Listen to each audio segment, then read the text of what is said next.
जमन गागरा एक इलाका पड़ता है जिसमें हम जाते थे पैदल तौर पे, और आज 2023 होने जा रहा है और आज भी वही हाल हुआ। ये है कि 2012 में उसकी अर्थ कटिंग 10 या 12 के बीच में उसकी अर्थ कटिंग हुई है।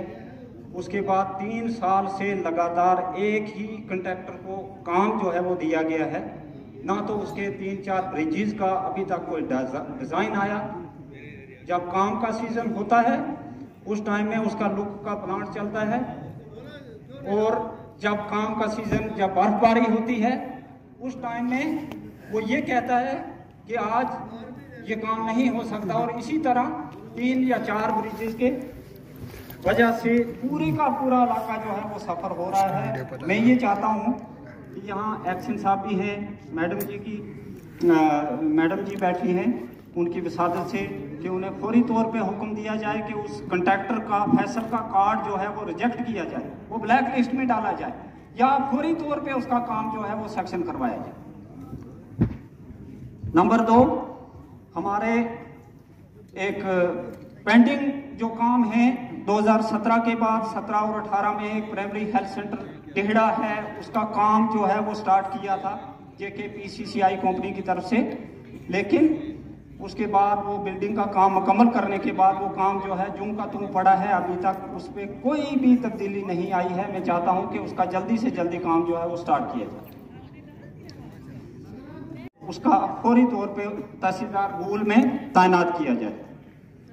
उसके बाद डिग्री कॉलेज गूल है, जहां साइंस के बच्चों को पढ़ना होता है, वहां प्रोफेसर साइंस के नहीं हैं।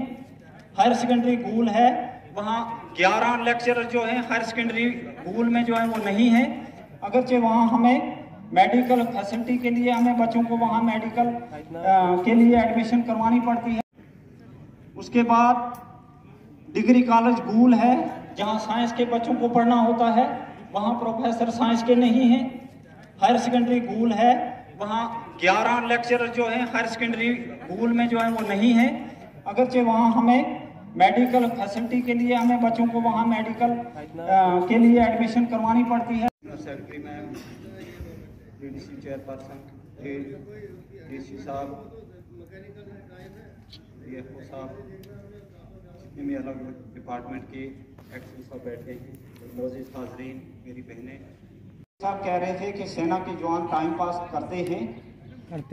मैं सेना का जवान था और आज भी हूँ, कोई बात नहीं, मैं पेंशन ले रहा हूँ फौज से, लेकिन हमने टाइम पास नहीं किया। अगर टाइम पास होते तो मेरी टांग जो है अभी भी इसमें गोलियां लगी हैं 2001-2 के बीच में, मैं नहीं चल पाता हूँ।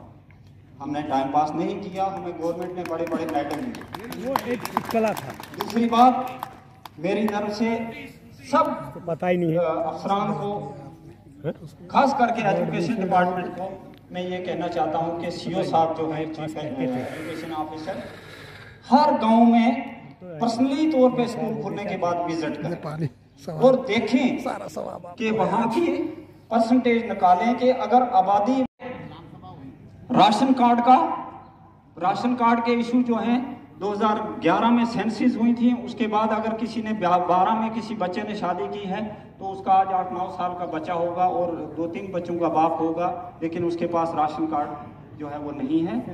और सेंसिस जो है ये फौरी तौर पे करवानी चाहिए इस इलाके के अंदर। और दूसरी, हमारी एक पंचायत है जिसमें एक पंचायत गूल C है, उसमें पंचायत घर नहीं है, तो मैं ये मैडम जी से रिक्वेस्ट करता हूँ कि गूल C पंचायत दाछन जो है उसमें एक पंचायत घर जो है वो फौरी तौर पे सेक्शन किया जाए ताकि लोग वहाँ बैठें। उसके बाद हेल्थ डिपार्टमेंट की तरफ से मैं ये कहना चाहता हूँ कि हेला जो दूर दराज एक पंचायत है मेरी, जो 80% जो है 80% वो स्लोप है, वहाँ आज तक उस पंचायत के अंदर कोई भी NA नहीं। अगर एक NA होता, वहाँ अगर कोई बीमार पड़ता है उसको जाने के लिए 15 किलोमीटर दूर संगलदान जाना पड़ता है। हमने एस्पिरेशन ब्लॉक के तहत वहाँ 2-3 कमरे जो थे वो बनाए थे, तो मेरी CMO साहब से भी और डिस्ट्रिक्ट चेयरपर्सन से और मैडम जी से ये रिक्वेस्ट है कि उस पंचायत में एक नर्सिंग असिस्टेंट या मेडिकल असिस्टेंट या फार्मासिस्ट को फौरी तौर पे तैनात किया जाए। दूसरी बात,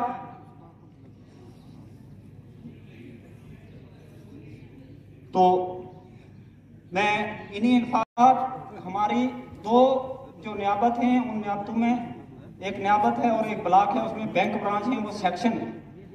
जल्द से जल्द दाड़म और इंद का बैंक ब्रांच जो है वो खोला जाए। उसके बाद जेजेएम के जो जितने भी काम चल रहे हैं, जब मैं पर्सनली किसी जेजेएम के काम का विजिट करता हूं जहां हौज बना होता है, हमने पहले भी हौज बने हुए देखे हैं।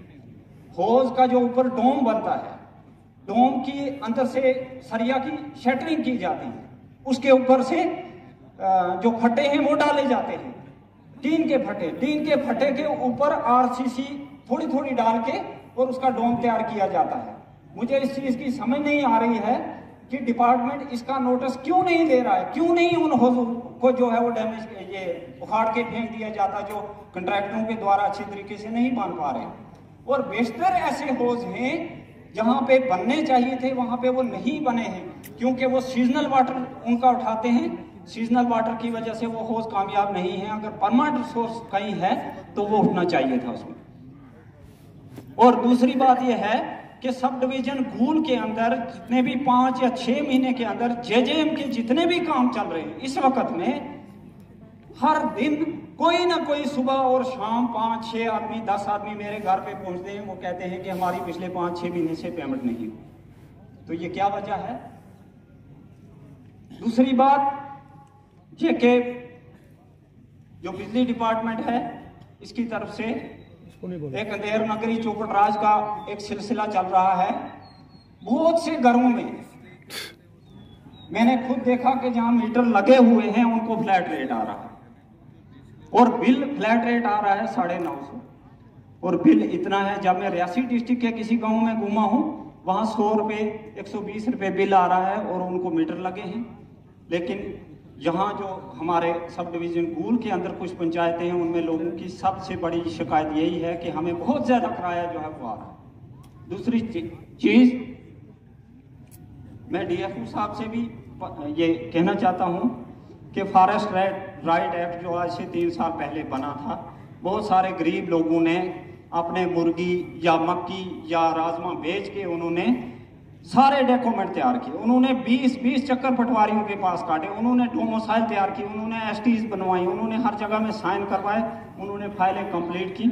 लेकिन आज तक किसी भी गांव के अंदर कोई भी ग्राम सभा जो है वो नहीं की गई है।